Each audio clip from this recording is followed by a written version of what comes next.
সংসদ নির্বাচনের জন্য প্রস্তুতকৃত ভোটার তালিকাই হবে গণভোটের ভোটার তালিকা। অন্তর্বর্তী সরকারের উপদেষ্টা পরিষদ আগামী জাতীয় সংসদ নির্বাচন ও জুলাই জাতীয় সনদ বাস্তবায়নে গণভোট একই দিনে অনুষ্ঠানের জন্য গণভোট অধ্যাদেশের খসড়া অনুমোদন দিয়েছে।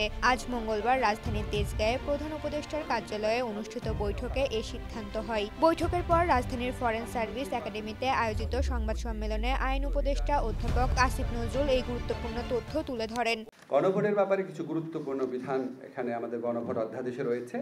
একটা হচ্ছে ত্রয়োদশ জাতীয় সংসদ নির্বাচন, মানে আগামী জাতীয় সংসদ নির্বাচনের জন্য যেসব ভোট কেন্দ্র নির্ধারণ করা হবে সেসব ভোট কেন্দ্রেই গণভোট অনুষ্ঠিত হবে। তিনি জানান, গণভোটের ব্যালট পেপার হবে রঙিন এবং 4টি ভিন্ন বিষয়ের উপর একটি মাত্র প্রশ্নে ভোট নেওয়া হবে।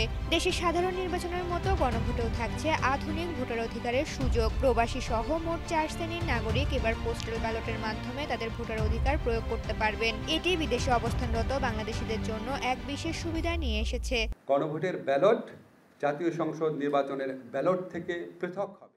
এই যুগপৎ পদক্ষেপ দেশে একটি গুরুত্বপূর্ণ নির্বাচনী পরিবেশ তৈরি করেছে, যা নির্বাচন প্রক্রিয়াকে আরও অন্তর্ভুক্তিমূলক করবে বলে আশা করা হচ্ছে।